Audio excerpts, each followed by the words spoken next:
Today I'm going to be talking about how I've saved hundreds of thousands of dollars in taxes that I would have owed to the IRS by qualifying as a real estate professional. I want to share how this has helped me and how you guys could also utilize the same strategy in your personal finance situation.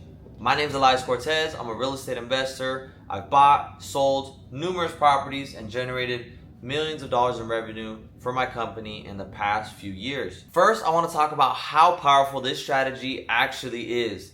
Last year in 2024, my company generated over $1 million in revenue, which would have resulted in a six-figure tax bill. By utilizing this strategy and by qualifying as a real estate professional, I was able to wipe out that entire tax liability. That basically means with over $1 million in revenue and a six-figure profit, I did not owe anything in taxes to the IRS. I did this by utilizing what's called bonus depreciation. So in the IRS's eyes, a real property will lose value, it will depreciate over a set period of time. For residential properties, this period of time is 27 and a half years, and for commercial properties, this period of time is actually 39 years.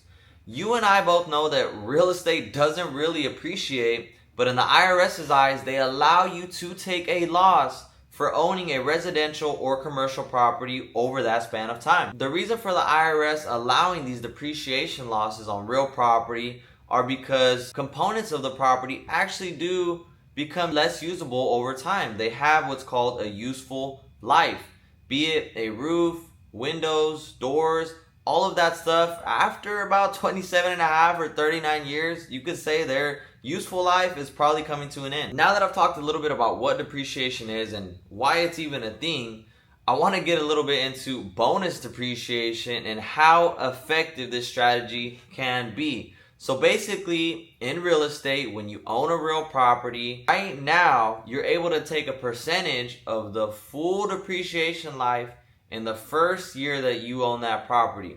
Let me break that down a little bit. So in 2025, you're able to take 40% of that full depreciation loss over, let's say it's a residential property, so it's 27 and a half years. You're able to take 40% of that loss in the first year that you own that property. If it's a commercial property, you're able to take 40% of that 39-year loss in the first year of owning that property. The remaining 60% of depreciation loss that is available to take on that property can be taken instead of a 27 or a 39-year period, can actually be taken in a 5, 7, or 15-year period when you're utilizing bonus depreciation. Being able to take almost half of the depreciation loss in the first year of owning the property can allow a property owner to increase cash flow on properties and reduce their overall tax liability. Let's say I buy a property and the total depreciable basis is $200,000.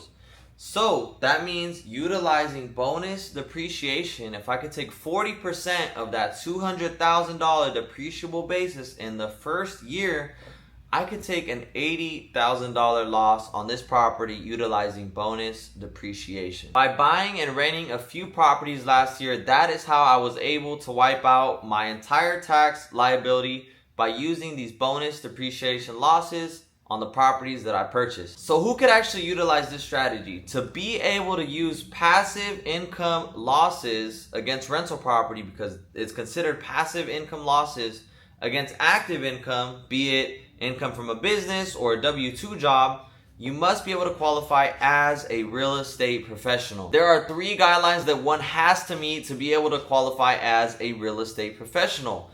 The first one being you have to spend at least 750 hours in some sort of real estate activity, be it being an agent, broker, developer, property manager, or renovating properties, some sort of real estate activity. The second one, and probably one of the hardest guidelines to me, if you do work a job not in this industry or you have a business not in this industry, is that 50% of your service time must be spent on a real estate activity. So if you have a W-2 job or a business not in this industry, this is a hard guideline to meet. And the third guideline is you must spend 100 hours materially participating in your real estate activities. So in your rental properties, leasing, or cleaning up, whatever it is, you're materially participating in a real estate business. If you're not able to qualify for these 3 guidelines, unfortunately, you cannot be considered a real estate professional in the IRS's eyes.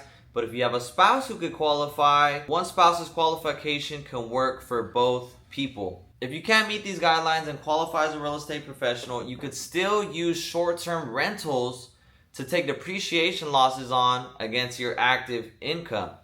So if you have a property and you rent it out for less than 7 days on average, it's not considered passive and you're able to use those losses against your active income. So if you're not a real estate professional, long-term rentals can't be used against your active income, but short-term rentals can. Hope you found a lot of value in this video. I'll be making more videos on real estate investing and how to grow your wealth through real estate investing on this channel. See you on the next one.